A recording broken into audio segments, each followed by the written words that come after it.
You are listening to a Clarkesworld Magazine podcast with your host and narrator, Kate Baker. Greetings, Clarksville citizens, and welcome to podcast number 5 for the month of April 2023, issue 199. And yes, you've heard that right, issue 199. May marks our 200th issue. I want to thank you for your support. Please go to patreon.com/Clarksworld to see how you can be a part of the magazine each and every month.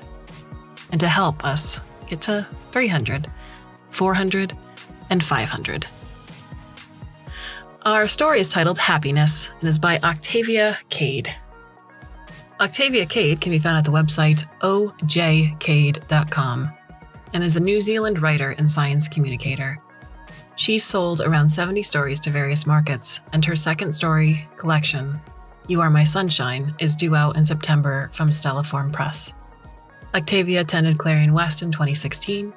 She is currently the Ursula Bethel Writer-in-Residence at Canterbury University, where she's working on a book of creative nonfiction essays about New Zealand ecology. We have a ton of stories from Octavia in previous issues. I hope you can go back and listen. Border Run, You're Not the Only One, The Stone Weta, and Crown of Thorns are all available to go back and read or listen to. So, my dear listener, I hope you can sit back, relax, and let me tell you a story.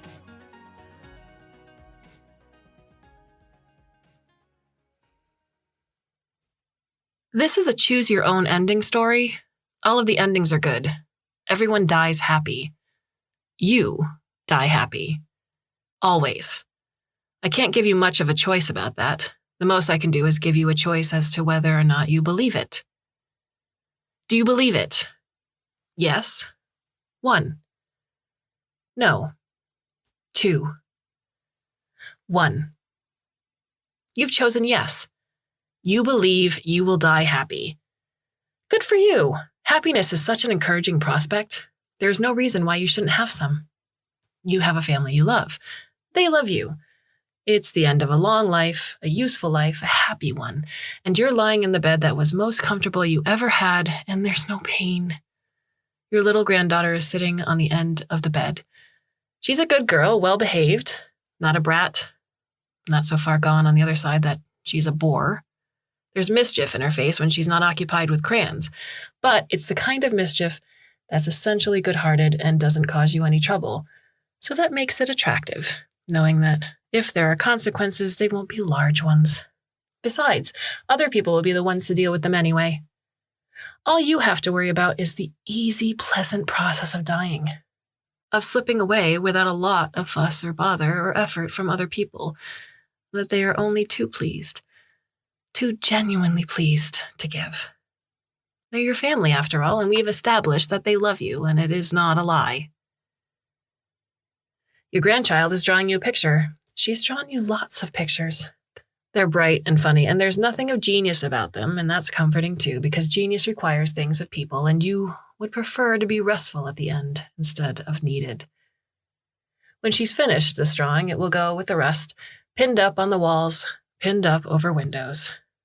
It's not that they're trying to block off the outside world.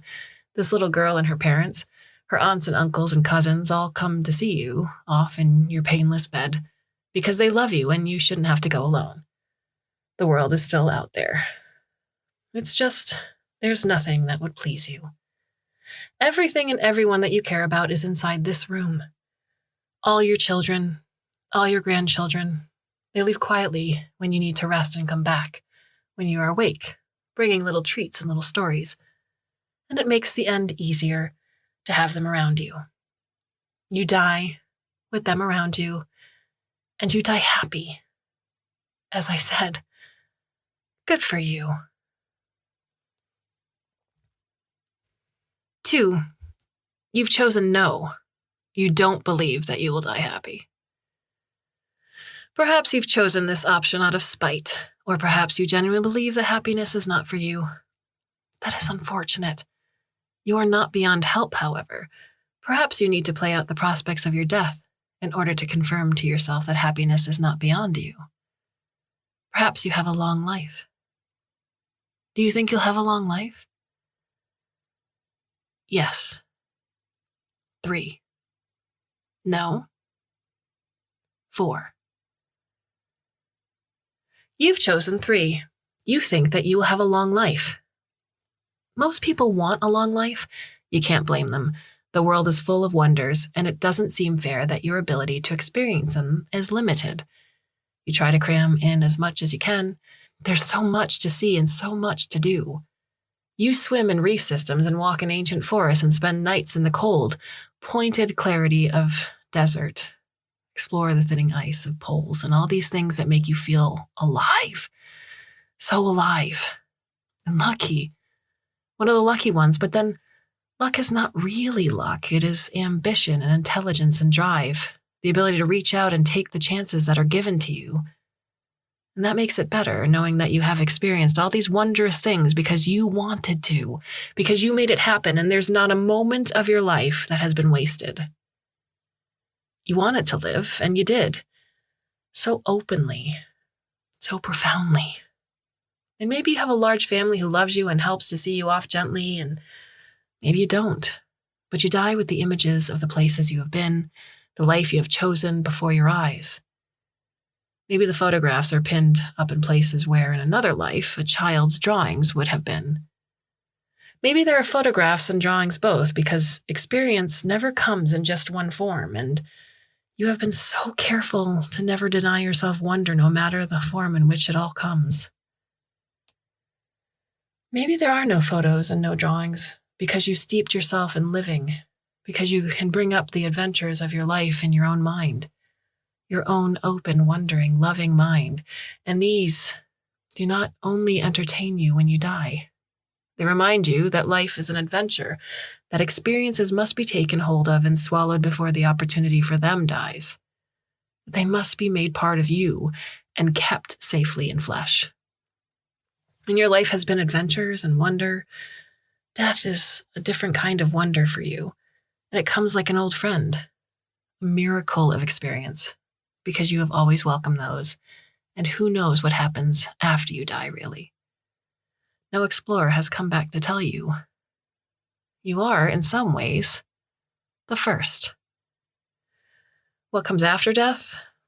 You don't know, but you are an adventurer, and you die in wonder, still adventuring. Happy. You've chosen 4. No. You think your life will be short. There are so many ways to have a short life. Disease, accident, murder. None of these are happy endings, so you cannot be blamed for thinking that if you die young, and so many people do, that your ending will be a terrible one. Don't worry. Yours isn't. There are hundreds of ways to die early and terribly, but all your young deaths are pleasant ones. Remember, you die happy. But of what? 5. Disease. 6. Murder. 7. Apathy. You've chosen 5. You die of disease. There is something particularly treacherous about disease, you think, as if your body should be exempt somehow, as if it should be on your side and not the side of whatever is assailing your immunity from biology and consequence. You must understand that this is a limited interpretation. You are as much a part of the world as every other living thing, and you are not exempt. The realization is hard, but you cannot be blamed. There are connotations to disease which are, admittedly, unpleasant. You don't want to be in pain or helpless. You don't want to leak disgusting fluids and rely on others to clean them up. You don't want to stink or to wither or to have your hair fall out. The good news is that you don't have to. Let us examine your options. Which of these would you prefer to die from? 8. Malaria. 9. Tuberculosis. You've chosen 8. You die of malaria. You have never liked mosquitoes. In fairness, not many people do. They bite and they whine, a constant string of sound that inhibits sleep and increases irritation.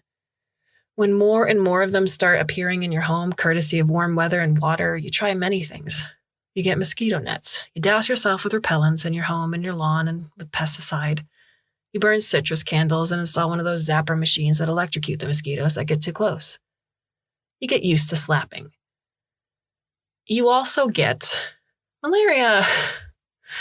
Fortunately, there's a vaccine, but you decide not to take it.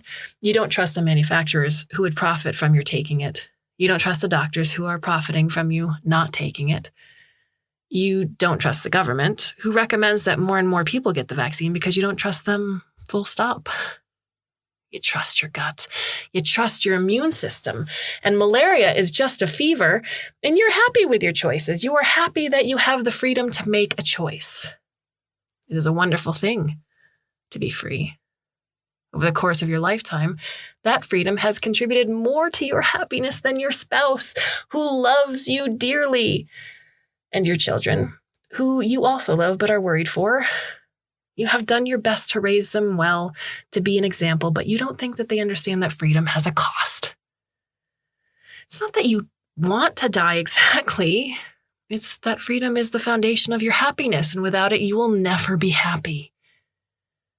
The malaria kills you eventually, and you're a little rueful, but you are mostly accepting because you have stood for your principles, and that is an important choice.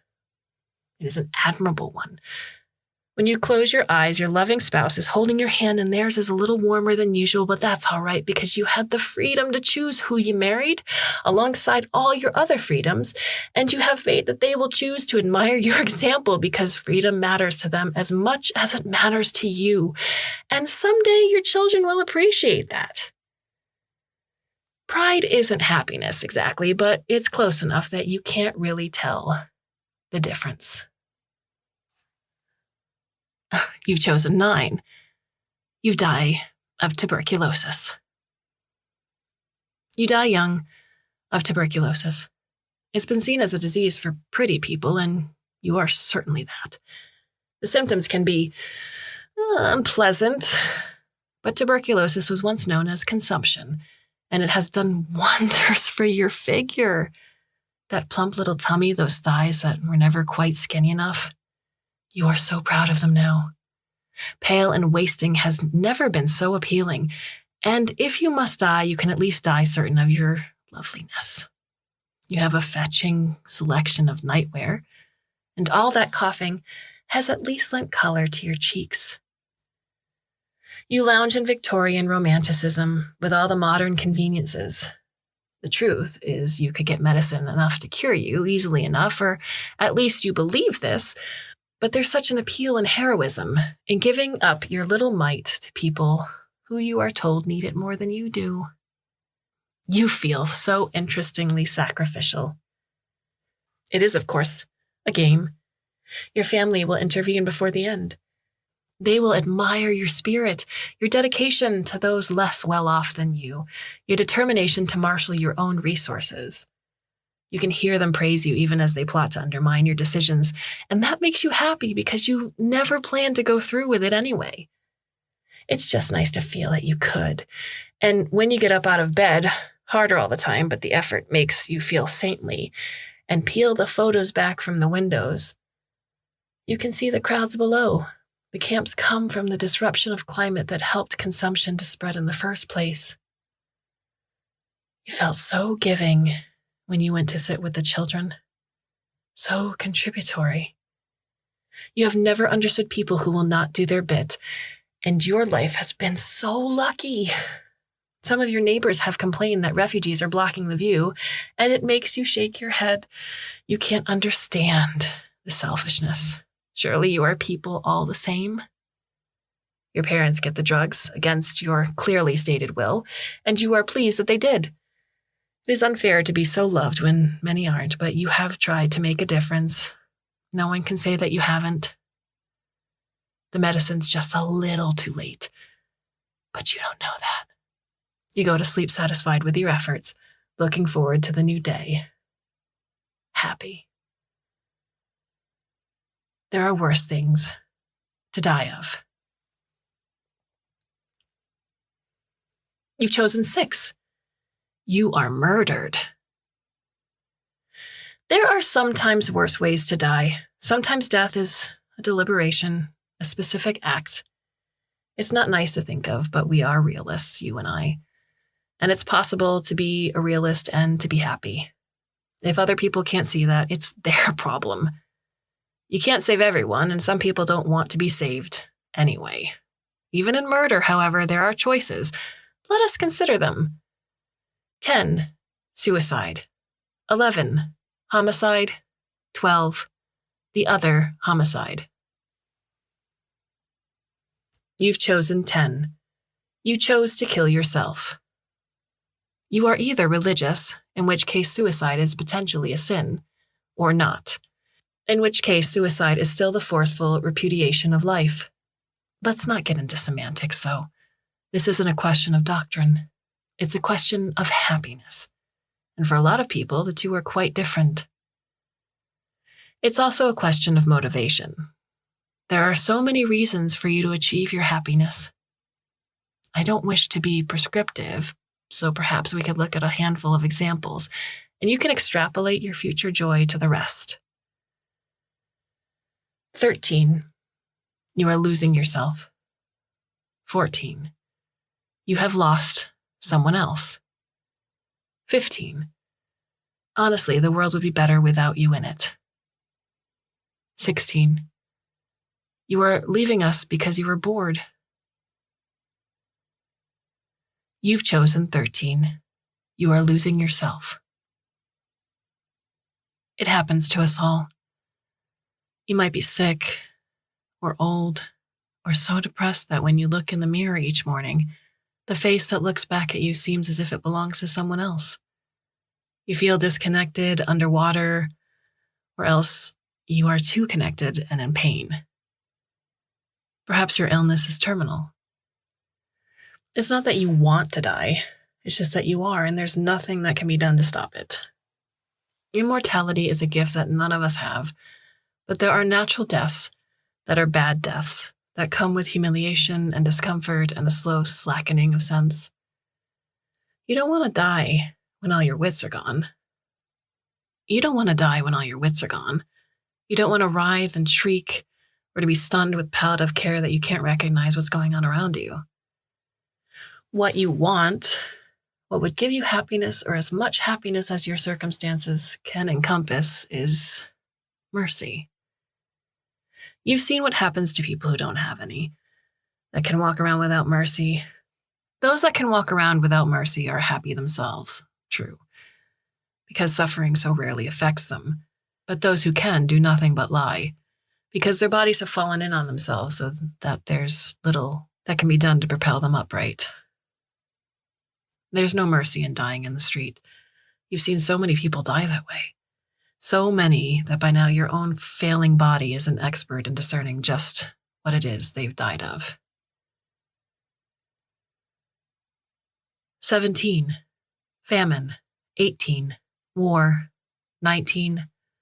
Isolation. You've chosen 17. You die from famine. Their corpses are more skeleton than skin, the skins stretched over so thin and tight that you wonder when the bone will break through, and why it never did when they were alive. Surely cheekbones should not be so sharp. Surely the pelvic bones are about to burst forth, and the ribs to sprout.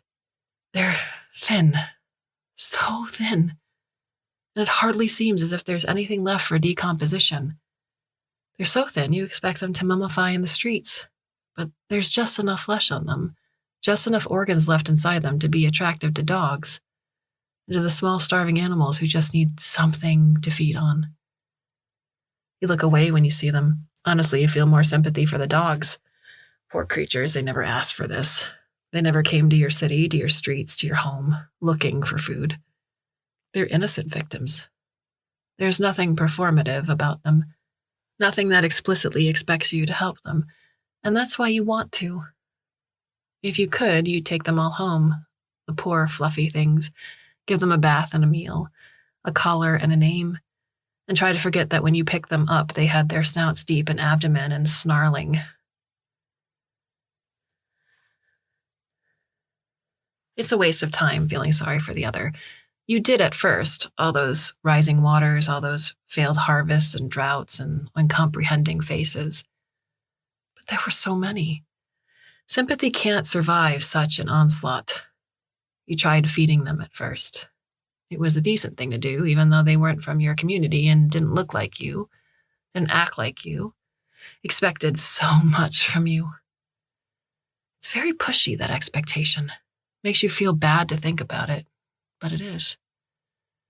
You suppose you'd be no different if it was you who was forced into a strange land, spilling over from camps and doing the best you could on street corners and empty alleys.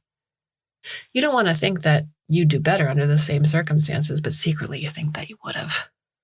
The climate's been changing for a while now. Surely people should have been prepared.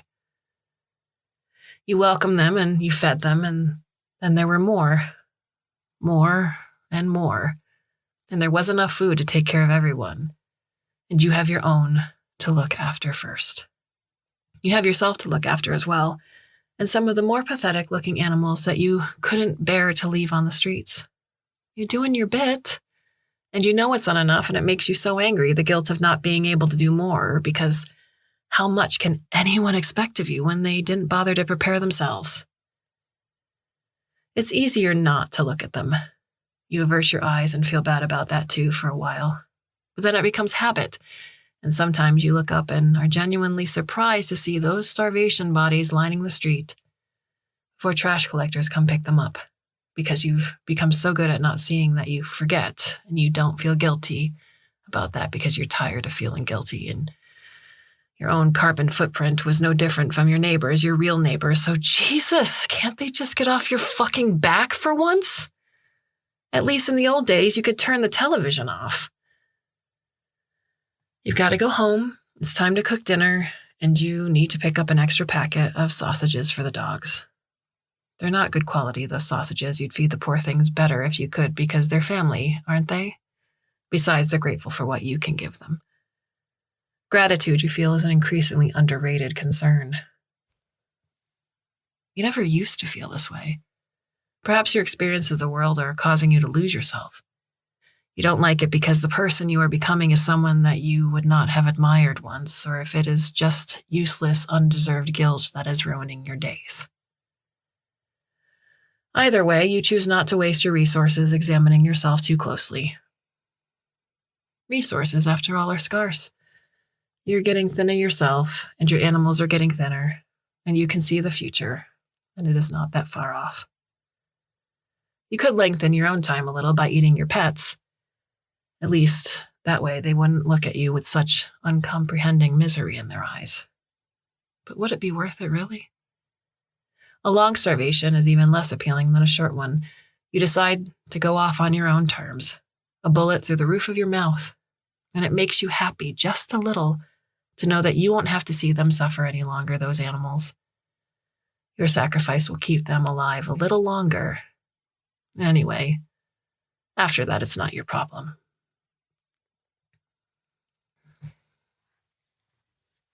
You've chosen 18. You die from war. There are so many more wars now than there used to be. Your friends say this isn't true, but the increase in armed conflict today is only apparent as a result of more widespread media, and of a time when anyone with a cell phone can be a reporter. You're a reporter yourself. Bodies in the streets, tacky with blood. You can see the bullet holes in some of them. You can see the evidence of mutilation in others, bodies broken open and left sprawling, their underwear about their ankles. You make sure to film them and upload the evidence to the internet in case the time for justice ever comes. You're not sure that it will, but reporting is an act of faith, and you have rapidly run out of other things to have faith in. Some of the bodies are terrible. You think that and catch yourself. They're all terrible, of course, but some are worse than others. The very young, those who've been brutalized, those with faces that have caught in rigor the terror of their own deaths. Some of them you don't wish to film. You tell yourself that it's too much horror, that you are the final thief of their dignity, that no one would want to be memorialized this way. You argue with yourself over and over as to whether or not you should blur their faces. These people have families. Those families should not ever have to see their loved ones come to this. And once they'd seen it, they'd never forget. Who are you to increase their misery? Who are you not to? How will this ever end if people don't see what's actually happening? It's so easy to look away, to pretend that there aren't gunshots interrupting your sleep. It's far easier than you ever thought it would be. When the war first came to your community, and it's the war, all of them the same, the sporadic outpourings of violence that result from increasingly stretched resources, shortages in food and commodity and energy, all come from climate. You stayed awake every night. You hid under your blankets, you filled bags with sand, furtive, and used them to reinforce doors and basements. Now, it's routine. Bodies in the streets, routine. And it's awful, but you've begun to adapt. You catch yourself walking sometimes, with your cell phone stretched in front of you, filming, and making absent-minded lists of groceries and library books, completely lost to yourself. It strikes you that you can combine compassion for the families with a duty to report by blurring out the faces of the victims. You've seen other reporters do this, but scrolling through their feeds, it strikes you how many of them do, and how hard it will be for you to stand out. You wonder if there isn't something that you can do instead of blurring, to give a more personalized touch, something that viewers will come to associate with you and your work. You consider emoticons, a tear running down the yellow face, placed carefully over the faces of the dead. You snap a photo of a nearby corpse on your phone and edit it accordingly. It's not bad, confronting in a way that speaks to irony and the commercialism of the dead. And you're smiling when the comments come in, so pleased with yourself that you don't even notice the sound of the shot. You die instantly. You die happy. You've chosen 19. You die from isolation. There's a phrase that you half remember: lying down in the street to die like a dog. You're not sure that's the exact phrase, but it's the phrase that fits. Continual conflicts, the waves of refugees and migrations have left you confronted with more death than you care to think about. More bodies to step over, you wear dark glasses to blur the details together, to make it more difficult for others to see your own expression. It's so tiring to keep up the picture of mourning. You want to be free to remember the good things and smile. But though you've convinced your mouth that smiling isn't appropriate, not at this moment, in this street, you're less good at concealing the crinkles at the corner of your eye. And people are so touchy these days, it's best not to give them any more ammunition that they already have, than they already need. Conflict and famine and more of the bodies in the streets bear no indication of either. It's not as if a bullet or an empty belly are the only causes of death, but the corpses, increasingly, are remarkably clean. No one says anything, there's no great realization, but you and everyone else have quietly come to understand that these people are dying of loneliness. They've lost everything: family, friends, home. The last is the worst. You love your family and you love your friends, but you have spent your life in a place that you love as well, and the quality of the sunlight, the sound of the wind, the scents you expect to smell, and the trees you expect to walk by, and the voices you hear in the shops every day, the familiar, idiomatic rhythms. These have sunk into you, become part of your flesh, and the thought of being washed up on another shore with alien scents and sounds and languages that are too unfamiliar to be easy. Even when there's space in the camps, when there's enough food and more is far enough off that no one you know hears the sound of gunshots every night, it's not enough. In some ways, you think it may be worse. With very basic needs covered, and never anything more than basic, nothing to distract or build or imagine with. There's nothing for these people to do but remember what they don't have. It's grief that kills them, you think. Loneliness, isolation. They have nothing to live for, and you feel sorry for them, so sorry, because you can't think of a comfort that would make them want to stay. In your position, you might lie down and wait for death as well, a welcome opportunity to lose yourself. It would make you happy, you think, to not have to go on anymore. You have chosen 14. You have lost someone else. Honestly, So is everyone. It doesn't make you special. I don't mean to sound unsympathetic, but you must understand that in this day and age, you are lucky to have lost so little. You still have your health. You have your home. Fretting yourself into an early grave is foolish. Ending your own life because another has died is simply selfish. There's death everywhere. No need for you to contribute. That being said, there are times when suicide is the happy choice, and if you have chosen it because you have lost someone that you love, it appears to mostly occur for one of two reasons. 20. You have lost them because you love them too much. 21. You have lost them because you didn't love them enough. You have chosen 20. You have lost them because you love them too much. You have always found it easy to love. Even if you don't always like to show it, the awareness of that love sinks into you, becomes a driving force in your days. You feel lucky to have it. Not everyone experiences a love like this in their lifetimes. And now more than ever, when society is breaking down around you, the presence of that love keeps you hopeful, keeps you sane. You're frightened to lose it. You see the people dead in the streets for loneliness, and you don't want to be them. You worry that your beloved will leave you, not voluntarily because they love you too much for that, but you worry they will be taken from you. You love them as much as you do because they're a good person, a kind person, and they see the people in the streets the same as you do. The starving animals, the overcrowded camps, rising waters, and the contagion and changing climate. They want to help, and you are so proud of them. Of course, this is what they would do. You could hardly bear to love them as much as you do if they were as selfish as yourself. You do wish they were a little more selfish, too. Not a lot, just a tiny bit more, because it's dangerous to go out now. And those people, they need help. You acknowledge that. But why does your beloved have to be the one to help them? No one is as grateful as they should be. And isn't it a little cruel of your beloved to risk your happiness? So if the consequences of that ingratitude put them in danger, you have seen what has happened to other helpers. Not all of them, only a few, but the numbers are increasing and safety isn't going to last forever. Not out there. Maybe in here for a little while longer.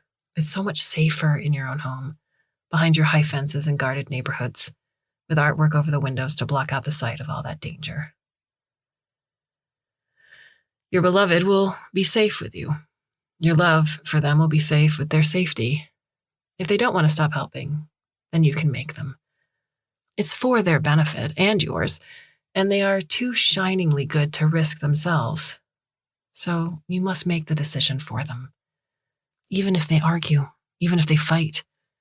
When the fighting's over and they're silent, no longer arguing, you tuck them up in bed to slow the cooling and lie down beside them. Lie down with your own method of faithfulness in your hands, happy in the knowledge that you love them so, so much, and that you'll be happy with them forever. In the next life, they'll see the sense in what you've done. They'll be happy to have been spared, and you'll die happy, knowing that you've spared them. It hurts, but it's for the best.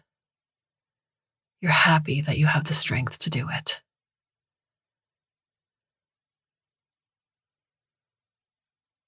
You've chosen 21. You have lost them because you didn't love them enough. You know, some people are just not worth loving. That's not the case here. The people you do not love are in the camps or the hospitals or places where you are not. The person you do love is there as well. Perhaps they went out because you could not convince them of your love. Perhaps they went out because your love was not strong enough to force them to stay. Whatever the reason, you did not love them enough. To do you justice, it was not for want of trying. Love is less easy than it appears.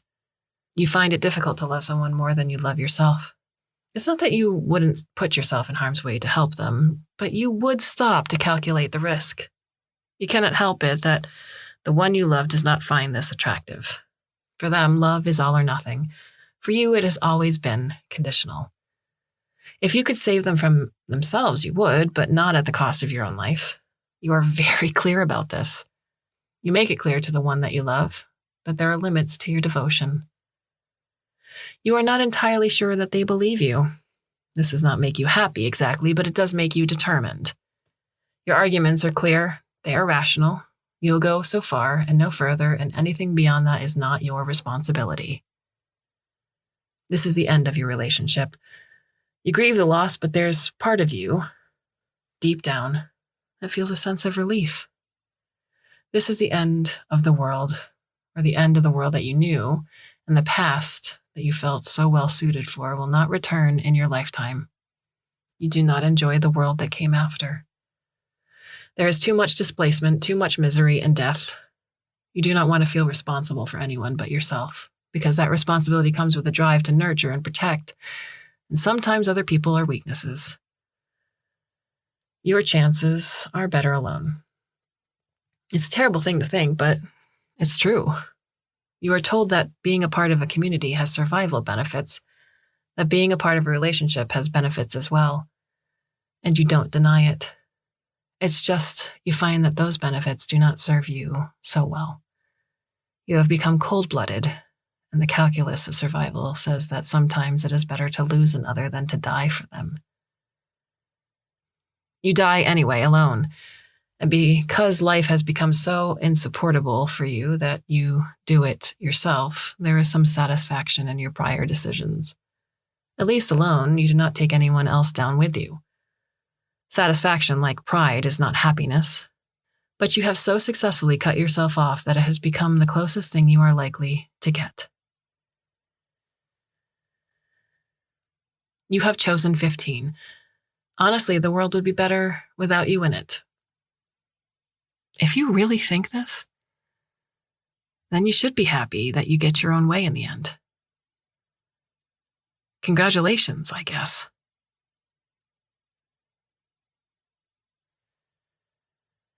You have chosen 16. You are leaving us because you are bored. You're not the only one. If living in a dystopia teaches you anything, it is the meaning of stale. It goes on for bloody ever, and every time you think it can't get worse, it does. You find after time that all the badness blurs together. Hunger and blood and death over and over.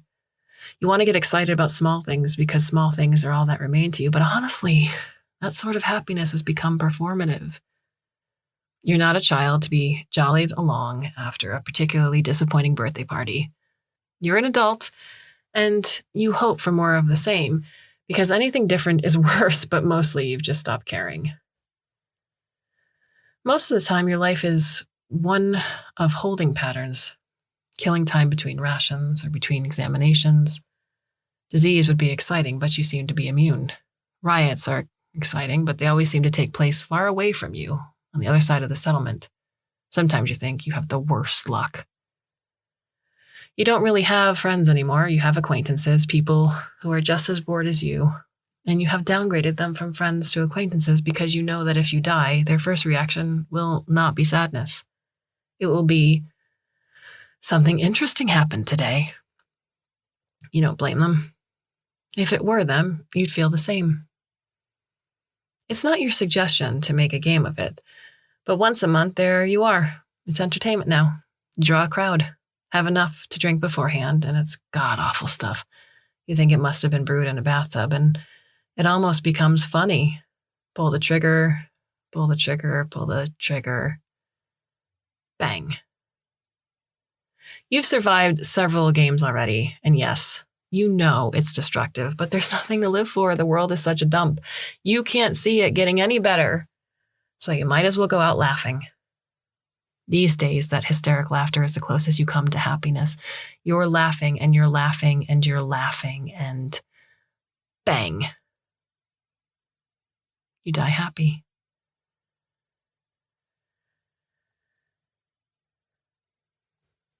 You have chosen 11. You are a victim of homicide. It's not a surprise that you end up being the subject of a homicide. Under the circumstances, you've been expecting it. What does surprise you is that being murdered is actually something that will make you happy. It's not anything you've ever expected, but there it is. Happiness. All that time before, when you were scrabbling for money or sexual fulfillment or just plain old-fashioned respect, and in the end, all you needed was some other bastard with a motive. If there is a motive. Sometimes it's just bad luck. But even with bad luck, you die happy. Want to know how? 22. You are murdered because you have earned it. 23. You are murdered because you have something someone else wants. 24. You are murdered because someone else has something that you want. 25. It's just bad luck for you, really. You have chosen 22. You are murdered because you have earned it. You have always thought that the moral arc of the universe has tended toward justice. Earlier in your life, you signed petitions and went on marches and advocated in ways that did not greatly inconvenience you for the people who are not like you. When the climate began to change and displaced persons started to enter your community, you welcomed them. You volunteered at soup kitchens. You aided in the small administration activities that are necessary but unglamorous, and you feel that you are doing your part. Some of your neighbors do not feel the same. They do not do their part. And at first, you feel angry at them for not sharing their good fortune, for not acknowledging the privilege that you have always had, living in the place that you do, and in the society that you do, with its resources and its social safety nets. And you just feel sad for them, that they're so afraid of difference and of consequence, that they hide away in their houses and pretend not to see that they argue not only against the people who already live in camps on the fringes of your society, but the necessity of taking more. It's not just me you should be feeling sorry for, says one of your neighbors. You're the one who's being taken advantage of. He seems to think that you are acting as you are out of guilt. You say that you have nothing to feel guilty for. After all, haven't you always done your best? Are you not doing your best now? Your neighbor points out that you have taken none of those displaced persons into your house. You argue that you need a place to unwind after your work at the camps, but he was right about your propensity to guilt, and so you sift through records and application forms and you claim that you are doing it for legitimate reasons. This is true. Part of your volunteer work is the ongoing compilation of statistics in order to best understand the population you are trying to help. It is a secondary benefit that you are able to locate suitable housemates, educated individuals amongst the displaced. People have enough shared experiences that they will be easy for you to accommodate. It's not that the unwell or that the excessively traumatized don't deserve the same opportunity, but there are hospitals and counselors at the camp, and they may be better served remaining there. You've seen the slow accumulation of young men, of young women, how they cling together. And your neighbor is perhaps not wrong to be wary. If your neighbor were a better person, perhaps they could be persuaded to do something about that.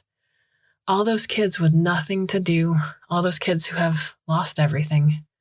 Your neighbor could try and set up a club, maybe something sporty, maybe something cultural, maybe a series of lectures. Education is so important. If you're not part of the solution, you're part of the problem. Your neighbor says that you're dreaming. You tell them that dreams are important. You've always tried to fulfill yours, and your life has been richer for it. It's the dreaming that makes the choice for you in the end. You find suitable companions from the camps, and they are from a place you have often visited yourself. So there's a point of commonality. It's such a shame that you will never go there again, but you can at least do something for these people who will also never go there again. They speak your language well enough. They don't need to be taught to use the modern conveniences, and you trust them. Besides, with their skills, they should probably have been taken out of the camps earlier and put to work. You are sure that there's something useful they can contribute, and that's an important thing. They have their pride, after all, and you would not like to live on another's charity, so you can understand how they must be feeling. You want them to feel welcome. You share with them the photographs you took of their home, and you bring out all the souvenirs you brought back with you so that they have something to remember it by. They have so little. They were able to bring so little with them when they left. You took more yourself in a suitcase, flying there for your vacation. The flight was so long, you reminisce. It always took you several days to recover from it, but it was so important to you to go back every year. Most people like to vacation in different places or even stay home, but the latter was never you. You never stinted on travel, and you visited your share of places. But that last one was so beautiful and so restorative that you could never resist. You think that maybe it was a little naughty of you to take all those flights, to use up so many resources, when you knew that the oceans were rising. But if you hadn't, what would you have to share now? You think that it is probably a relief for them to share your good memories. They never say so, and they sometimes try to change the subject, but you want them to know that it's not an inconvenience, that sharing and their grief is yours as well. In a way, you lost out both the same. You tell your companions this, and they look a little startled at first. You think they must have spent so much time around your neighbors that they have come to expect a certain lack of compassion, a certain lack of respect. They will never experience that in your home. You will share your losses together, you say. They agree, and when you turn around and the frying pan meets the back of your head, it does so hard enough and quickly enough that you still feel the joy of successful connection.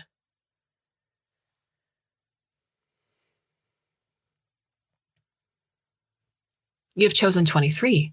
You are murdered because you have something someone else wants. You have always said that those people should never have been let in. It's not your fault that their home is gone. They should have seen it coming and prioritized accordingly. You are not trying to be cruel.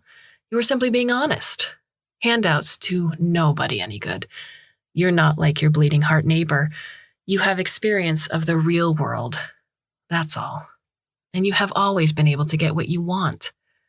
Sure, you were lucky with your place of birth and the relative wealth of your parents, but hard work and perseverance have always been your hallmarks. And they are the more important qualifications for success. You have always said that those people should never have been let in. You have always said that they could not be trusted. Some of them, anyway. You are sure there are good ones, but as for the rest, you have always said that the potential for violence exists, and that there are people who are less hardworking than you, people who make poorer choices, and that they always look for the easy way and to take advantage. It doesn't exactly make you happy to die while looters ransack your house. But you die knowing that you were right all along. There's a certain satisfaction in that. It's not happiness exactly, but it's not entirely indistinguishable from it either. At the end, you were in the right. You have chosen 24. You are murdered because someone else has something that you want. That something is courage. You have never been brave. And in your former life, you didn't need to be. There was enough order, enough quiet for you to live in your ordered, quiet little life. You went to work and you went to the supermarket and you went out with friends sometimes. You did not have many friends, but they were carefully chosen. Good people, caring people, and with values so closely aligned with your own that you never heard anything distressing from them, never needed to confront them over issues or unfairness or any of the sundry, subtle bigotries that mark them as other. It was a good life. You were happy in it. Then the world changed and there was no longer enough order or enough quiet for you to live as happily and as peacefully as you once did. There is no longer enough to eat or enough power to reliably sustain you. Your job is overwhelmed or changed or taken away, and all these things bring challenges that are exhausting to navigate. There is always a tight, frightened lump in your gut now at the thought of working. There are too many empty spaces at the supermarkets, and too many people waiting outside with their hands held out and hunger in their faces. You are afraid to look at them. You consider getting your groceries delivered, but the deliveries stop because the vehicles are ambushed and your goods are taken. You consider going to shop with your friends in a group, because that is less intimidating, but there is disagreement about where to shop and when, and you always agree with the last person to speak because you cannot stand any more arguments. But this means that no one is pleased with you. When you are asked if you had ever had a thought of your own, It is cruelty you do not expect. You cannot help but cry, and although you accept an apology, you can hear the exasperation with which it is given, and you are afraid to speak up again. Your friends go on their own, if they are friends anymore, and you feel stuck. You are ashamed of yourself for feeling this way because many people have it a lot worse than you, but you have never been brave. You have never been brave, and the world gets worse and worse, and you feel as if there is nothing that can be done to make it better. Certainly, there is nothing you can do. All that you ever seem to accomplish is being in the way. You just want it to be over. You'd be grateful to die. But that, too, is apparently beyond your abilities. You don't seem to get sick, and going out more often in hope of contagion is more frightening than the thought of having to live. The violence that you see in the streets when you peel away the paper you have pasted over your windows is frightening as well. You see some people taking a very long time to die. You briefly consider suicide. You are fairly sure that dead, you would not be afraid, but all the methods open to you are awful. You can picture them all going wrong because you are too afraid to cut deep enough, or tie the rope tight enough, or mix the poison strong enough.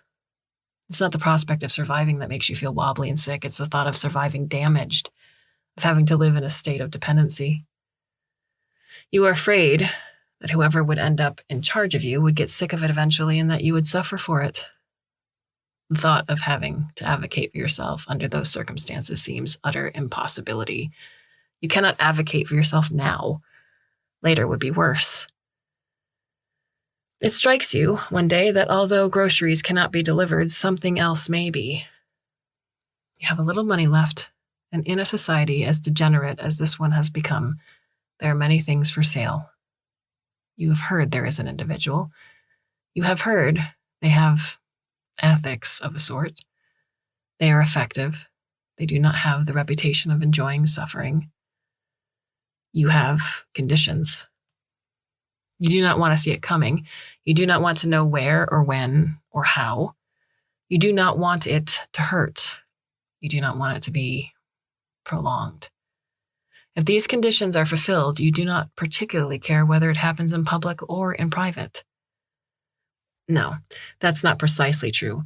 You have always been afraid of being a spectacle, and you do not want to be a spectacle now. But if you specify privacy, you will always be thinking, if you walk into a crowd, it will not happen now.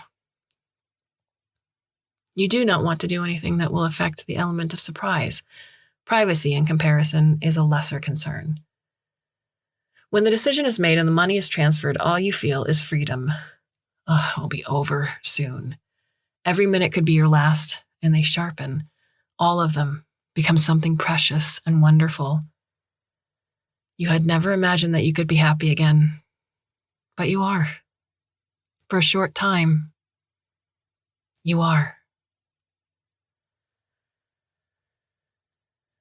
You have chosen 25. It's just bad luck for you, really. Periodically, you believe in luck. Mostly, that belief centers around the possibility of making your own, of how being open to new opportunities and willing to take chances pays off in beneficial ways. You would never rely on a rabbit's foot or a four-leaf clover when simple hard work would guarantee a positive result. And you have always liked black cats, but you would never walk under a ladder either. Some things are simple good sense. You cannot decide in this new world if you are lucky or not. You have your family and resources enough to keep them, and that makes you fortunate. But then again, you're stuck in this new world along with everyone else. And there's honestly nothing lucky about that. It's a sentiment that you like to repeat because you enjoy the double meaning. Bad luck didn't build this world. Bad management did. Either way, you don't place a great deal of stock in luck, but you do try to do anything that would avoid misfortune. In this, you are like most people.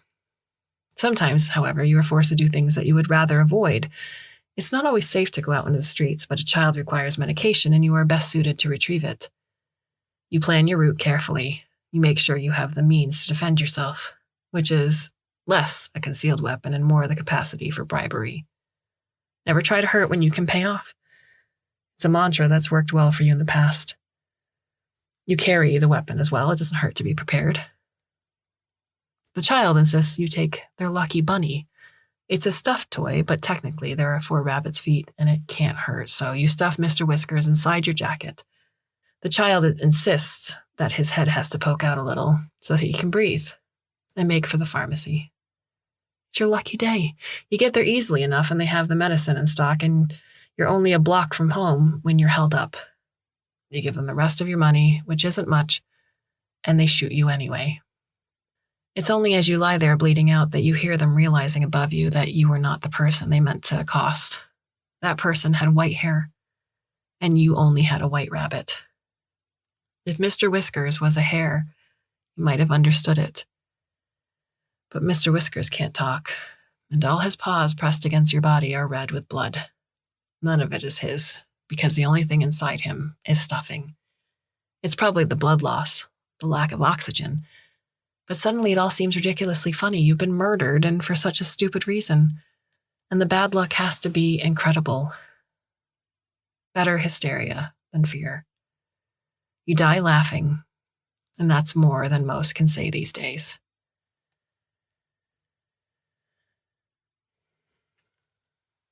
You've chosen 12. The other homicide.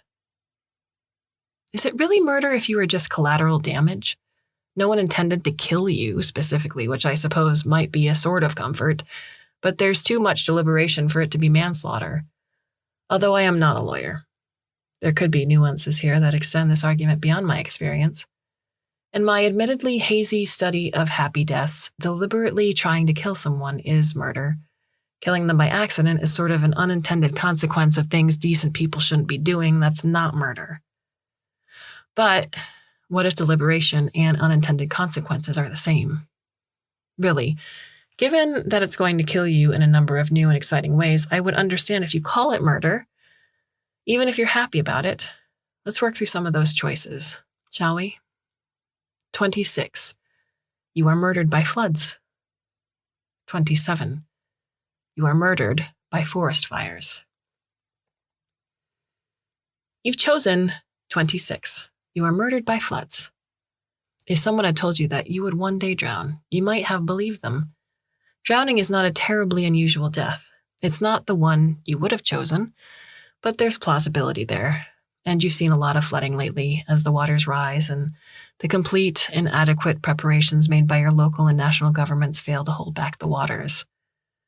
As you watch the waters lapping at the walls of your house, you wonder if inadequate preparation can honestly be classed as murder. You think that maybe it can. This isn't the first time that this region has flooded. It's not even the 5th, and each time people die. Under other circumstances, you might consider it their own fault, staying in the same place and expecting different. But you're one of the people in that place and you can't afford to leave. You can't even really afford to stay. But the only other option is under a bridge. And the floods have taken all the bridges down anyway, so it's not like it'd be any drier at home. Your mayor says that anyone who stays is on their own. That same mayor has consistently voted down every flood protection and has sold out the local wetlands so they can't provide any mitigation for flooding that keeps happening. You're pretty sure that the money's changed hands somewhere. None of that money has come your way. You try not to think that you voted for him anyway, and more than once. He was against the camps as well, but you thought he'd at least have helped his own. Turns out all your vote has earned is disappointment. Your neighbors have left as well. They wanted to bring you with them, but those early floods, the ones that people died in, your beloved was one of them, and they never found the body. You plan to stay until you have them back. Soon you will see their face in the water. It will be damaged, perhaps. You have braced yourself for the results of predation, for signs of decomposition. But you have been together for so long that there is nothing that would make you stop loving them. You will see their face in water as you reach out to them, slip into the flood and take them in your arms for the last time. And the water will rise and rise, but you have found them again, your beloved. And that will be enough. You've always been so happy together. You're not going to let anything change that. You have chosen 27. You are murdered by forest fires. You got burned out before your own home was burned to the ground. Your neighbor wasn't so lucky. Their young family wasn't lucky either. You had offered to take the kids while their parents packed up what they could, but they didn't want to separate, and they thought they had more time. You had other people to help, and you thought that they'd be fine. You regret that now. You wish you grabbed the kids at least. Fire season goes on for months. There are too many of them to put out, and they are too large to manage. The climate is too dry, and there is not enough water, and there are not enough places to go. Some of the fires are deliberately lit, and not all of them are lit in forests. Fire removes the dead bodies from the streets. It clears out the camps. It discourages littering. You understand that some of these fires are occurring because people are angry. But the biggest fires of all, you think, have come from indifference. You never paid much attention to the news. You remember seeing articles about major companies and how they buried their own research, how they continued to engage in the same practices they knew would result in this, the new world. You didn't care then. You probably wouldn't care now if your own home wasn't ashes, but it is. You have come to believe that indifference breeds anger. You have come to believe that some fires are worth setting. You lock the doors to those companies from the outside and set them alight with the workers inside. You are not a competent arsonist, and so the fire you set takes you too. It's a horrible way to die, but you're happy knowing that you took some of those bastards out with you. You're not sure what innocence is worth now anyway. If you ever had any, it was gone long ago, and every time you wondered what choices the workers in those companies had, the real workers, not those grasping murderers at the top, it gets drowned out by the sounds of screaming. It surprises you how easy it is to light the match. It surprises no one at all who knows you. Guilt is so easily shared. It spreads almost as quickly as happiness. You've chosen 7. You die from apathy. You had forgotten apathy, hadn't you? It was listed way back up with the diseases and the murder, the flashy options. It came in another form in the end. I renamed it. The other murders. Those other murders didn't have to be floods or fires. They could have been storms. They could have been landslides. They could have been decisions made in boardrooms and parliamentary chambers and editorial offices and community halls. The response is always the same. Flood or fire, give up or fight. 28. You choose to give up. 29. You choose to fight. You have chosen 28. You choose to give up. Die happy, then. You have chosen 29. You choose to fight. If you are motivated enough to forget apathy, you may already have noticed that your future happiness is limited in its options. The choices you have are circumscribed by your position. Not everyone has as many choices as you do. You are one of the lucky ones. Act accordingly. Some people die happy.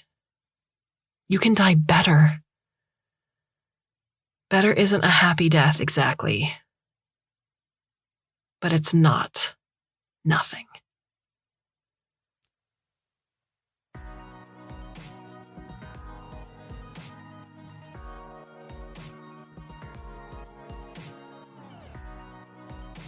Thank you so much for sitting through this story with me.